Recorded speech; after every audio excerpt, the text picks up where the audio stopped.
Lukas 1 vers 77 sê, om kennis van saligheid aan sy volk te gee en vergifnis van hulle sondes. My vriend, as jy rondom kinders van die Here tyd spandeer, het jy al sekerlik die woord evangelie gehoor. Maar wat is die evangelie regtig? Baie mense dink dit is die eerste 4 boeke, of net die eerste 4 boeke van die Nuwe Testament. Nou dis nie ver verkeerd en heeltemal in die kol eintlik, maar so is dit ook die mees belangrikste kommunikasie deur God aan mense.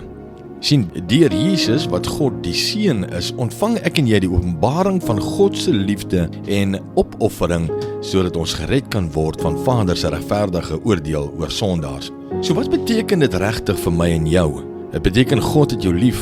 Hy het 'n doel met jou lewe, want hy wil hê jy moet 'n sinvolle lewe lei. Ongelukkig het ek en jy 'n groot probleem om God se liefde persoonlik te ervaar, omdat ons deur sonde van hom geskei word. Dit maak dat ons lewe op ons manier lei in steede van op God se manier. Gelukkig is daar 'n oplossing. Die enigste oplossing, Jesus. Jesus het gesterf vir ons sonde. Jesus is die weg, die enigste weg na God toe. My vriend, God roep my en jou om elke dag 'n besluit te maak om in Jesus te glo en om God te vertrou vir ons verlossing en vir 'n sinvolle lewe.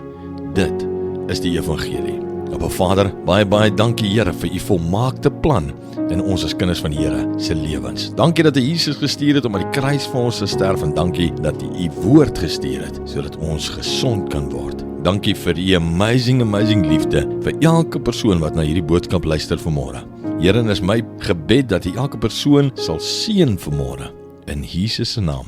Amen.